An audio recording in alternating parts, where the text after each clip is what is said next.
आपण पाहू शकता या शंकरपाळ्या खूप मस्त झालेल्या आहेत. याला लेयर्स खूप सुटलेले आहेत. खूप छान अशी झालेली आहे. अगदी खुसखुशीत, खूप अगदी बिस्किटासारखी मस्त अशी तोंडात टाकताच विरघळणारी अशी शंकरपाळी झालेली आहे. आपण हाताने तोडून पाहिलं तर लगेच अशी तुटतीये. मस्त अशी खुसखुशीत झालेली आहे आणि त्या लेयर तर खूप भारी सुटलेले आहेत. नमस्कार, मी शीतल आपल्या सर्वांचे मनपूर्वक स्वागत करत आहे. दिवाळीच्या पदार्थांमध्ये आजचा दुसरा पदार्थ आहे मस्त अशी खुसखुशीत तोंडात टाकताच विरघळणारी शंकरपाळी. ही शंकरपाळी कमी साहित्यात बनते आणि घरातील सर्वांनाच प्रचंड आवडते. चला तर मग रेसिपीला सुरुवात करूयात. इथे 4 वाट्या मैदा घेतलेला आहे.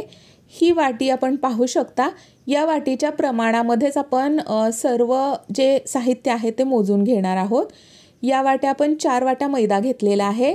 अर्ध्या वाटीच्या वरती थोडंसं तूप घेतलेलं आहे आणि त्याचबरोबर अर्ध्या वाटीच्या वरती पाऊण वाटीला थोडंसं कमी आपण इथे दूध देखील वापरणार आहोत.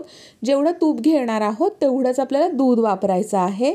त्याचबरोबर आपण इथे 1 वाटी पिठी साखर घेतलेली आहे. आता सर्व आपण जे प्रमाण आहे ते एकदा पाहून घेऊयात.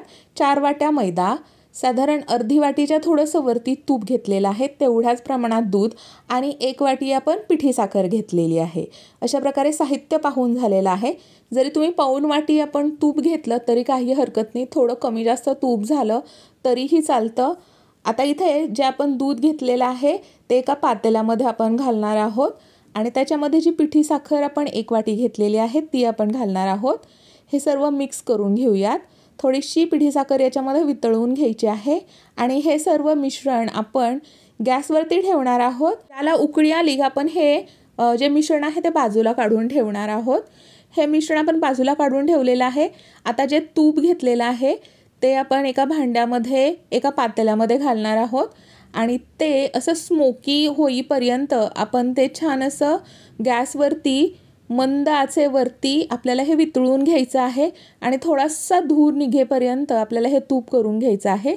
इथे एका भांड्यामध्ये मैदा काढून घेतलेला आहे ज्याच्यामध्ये तुम्हाला कणिक मळायची आहे. अशा प्रकारे तिथे मध्ये थोडीशी जागा करून जे मस्त असं तूप गरम करून घेतलं आहे. थोडासा त्याला धूर येईपर्यंत असं मस्त कडक मोहन करायचं आहे. अतिशय करपवायचं देखील नाही. अगदी धूर यायला लागला तुपातून हे मंद आचेवरती तूप वितळून घ्यायचं आहे, नाहीतर त्याला करपट असा वास लागतो. आणि अशा प्रकारे हे तूप याच्यामध्ये पिठामध्ये ओतून पहिल्यांदा हे आपल्याला चमच्याने हलवून घ्यायचं आहे, कारण तूप गरम आहे, मोहन गरम आहे, कडक आहे. जर आपण हात याच्यामध्ये लगेच घातला तर आपल्याला हाताला चटकाव लागण्याची शक्यता असते. अशा प्रकारे सर्व मैद्यामध्ये आपण हे तूप मोहन जे घेतलेलं आहे ते छान मिक्स करून घ्यायचं आहे. मैदा आणि तूप मस्त असं चोळून घेतल्यानंतर आपण पाहू शकता असं मुटका तयार होतो. असं पिठाचा गोळा तयार झाला की आपलं पीठ मस्त परफेक्ट झालेलं आहे असं हे समजायचं. आणि आता याच्यानंतर दूध आणि जे पिठी साखर आपण एकत्र केलेलं मिश्रण आहे ते आपण याच्यामध्ये घालणार आहोत. हे सर्व छान मिक्स करून आपण याचा पीठ मळून घेणार आहोत, गोळा तयार करून घेणार आहोत. आपण पाहू शकता अशा प्रकारे त्याचा गोळा तयार झालेला आहे. आता हे पीठ मळल्यानंतर 1 तासाभरासाठी तुम्ही बाजूला ठेवून द्यायचं आहे. हे मुरू द्यायचं आहे. जर 1-2 तास झाले तरी हे पीठ अजून छानच होतं, पण आपण 1-2 तासाने पाहू शकता आपलं हे पीठ मळल्यापासून आत्तापर्यंत जरा घट्टसर झालेलं आहे आणि ह्या पिठाचे गोळा करायला आपल्याला थोडासा अवघड जातो आहे. पण आपल्याला अशाच प्रकारे याच्या ज्या शंकरपाळ्या आहेत त्या बनवून घ्यायच्या आहेत. तुम्हाला जर हवं असेल तर तुम्ही याच्यामध्ये थोडंसं दूध ॲड करू शकता. 2-3 चमचे दूध ॲड केलं की हा गोळा छान मस्त असा तयार होतो. पण जास्त आपल्याला दूध ॲड करायचं नाही आहे, कारण असं केलं तर मग आपल्या ज्या शंकरपाळ्या आहेत त्या खुसखुशीत होणार नाहीत. अशा प्रकारे आपण याचा गोळा तयार करून घेणार आहोत. लाटी लाटण्यासाठी प्रिपेअर करणार आहोत.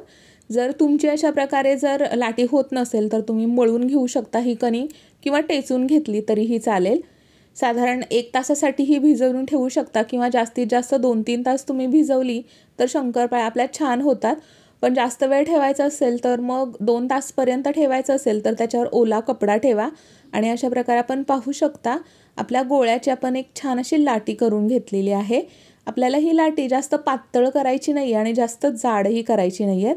1 सेंटीमीटरपर्यंत आपल्याला ही जी शंकरपाळी आहे ती आपण कट करून घेणार आहोत. आता अशा प्रकारे आपली लाटी तयार झालेल्या आहेत. याच्या कडा जराशा आपल्या ओबडधोबड आहेत म्हणून आपण त्या कट करून घेणार आहोत.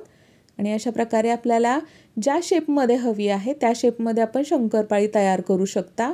इथे चौकोनी शेपमध्ये आपण शंकरपाळी कट करून घेणार आहोत. तुम्हाला लहान मोठा ज्याप्रमाणे शेप द्यायचा आहे तुम्ही त्याप्रमाणे देऊ शकता. आपण पाहू शकतात किती सहजपणे या शंकरपाळ्या पोळपाटावरून आपण काढून घेत आहोत. आपल्या शंकरपाळ्या कट करून झालेल्या आहेत आणि या आपल्याला तळल्यानंतर याचा शेप डबल होणार आहे. अशा प्रकारे आपण पाहू शकता जास्त पातळही नाही आहे आणि जास्त जाडही नाही आहे. इथे गॅसवरती आपण साधारण अर्धी कढई तेल घेतलेलं आहे. तेल जास्त कमीही घ्यायचं नाही आणि जास्तही घ्यायचं नाही आहे. इथे मापात आपण अर्धी कढई तेल घेतलेलं आहे. आता त्याच्यामध्ये झाऱ्याच्या मदतीने शंकरपाळ्या घातलेल्या आहेत. तुम्ही डायरेक्ट घातलं असाल तर सावकाश घालायचे आहेत. तेल वरती उडण्याची शक्यता असते आणि आपल्याला भाजण्याची शक्यता असते. म्हणून अशा प्रकारे झाऱ्यामध्ये शंकरपाळ्या घालून थोड्या थोड्या शंकरपाळ्या करत आपण तळून घ्यायच्या आहेत. अशा प्रकारे जास्त शंकरपाळ्या एकदम घालायच्या नाही आहेत, नाहीतर आपली शंकरपाळी खुसखुशीत होणार नाही. आणि अशा प्रकारे आपोआपच अशा छान अशा हलक्या फुलक्या शंकरपाळ्या झाल्या की वरती येतात. फक्त शंकरपाळ्या आपल्याला खाली लागू द्यायच्या नाही आहेत. गॅस आपला लो टू मीडियम हीटवरतीच ठेवायचा आहे. तेल जास्त गरम असेल तर वरून शंकरपाळ्या करपल्या जातील आणि आतून कच्च्याच राहतील. आपल्याला या मंद आचेवरती तळून घ्यायच्या आहेत आणि सतत असून खालून आपल्याला सतत हलवत राहायचं आहे हळूहळू. जेव्हा आपण सुरुवातीला शंकरपाळ्या टाकतो त्यावेळी अजिबात जास्त हलवायच्या नाही आहेत. आणि आपण पाहू शकता मस्त असा ब्राऊन कलर आलेला आहे. या कलर झाला की आपण शंकरपाळ्या आपल्या काढून घेणार आहोत. आपल्या शंकरपाळ्या मस्त झालेल्या आहेत.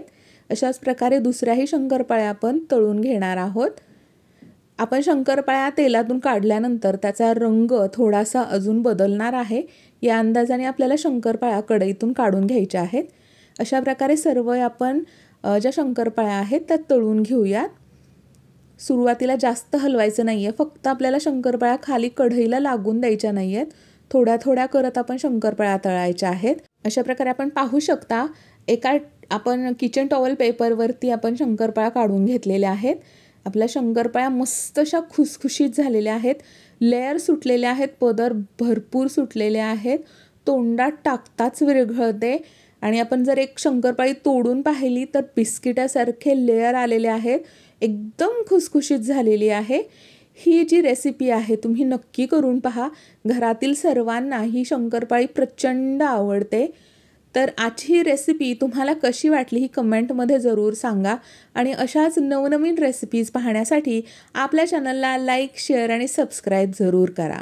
चला तर मग भेटूयात पुन्हा एकदा नवीन रेसिपीसोबत. धन्यवाद.